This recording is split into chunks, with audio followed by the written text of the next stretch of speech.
ఇదేంటి ఇప్పుడొచ్చింది? ఏమే, నీకేమైనా 2 జడలేసి స్కూల్కి పంపించానా? గంట కొట్టంగానే ఇంటికి తిరిగి రావడానికి? పెళ్లి చేసి అత్తారింటికేగా పంపించింది. అస్తమాన రాకు, అసహ్యంగా ఉంటుంది. అకేషన్ లేకుండా వెకేషన్కి వచ్చినట్టు ఏంటే నువ్వు? ఏమైందిరా ఏడుస్తున్నావు? మా అత్త వాళ్ళు పంపించట్లేదు బయటకి ఎక్కడికి. సమ్మర్ గదే, కాలు బయట పెడితే కందిపోతామని పంపించట్లేదు. అయినా అలాంటి అత్తగారు దొరకటం ఎంత అదృష్టమో తెలుసా? పంపించడం లేదంటే అలా పంపించడం కాదు, నన్ను బయటకి ఎక్కడికి పంపించట్లేదమ్మా.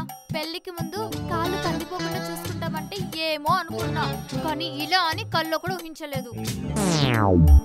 ఇలానే ఉంటే కొన్ని రోజులు విటమిన్ డి డెఫిషియన్సీ వచ్చి చచ్చిపోతున్నాం, భయం అవుతుందమ్మా. అయినా మీ అత్తగారు అంత స్ట్రిక్ట్ అయితే ఇక్కడికి ఎలా వచ్చావు? నేను బయలుదేరేటప్పుడు మా అత్తగారు హాస్టల్ వార్డెన్ లో వాకిటి దగ్గర కూర్చో ఉన్నారు, అందుకే గోడదోకొచ్చా. ఏంటి, గోడదోకొచ్చావా?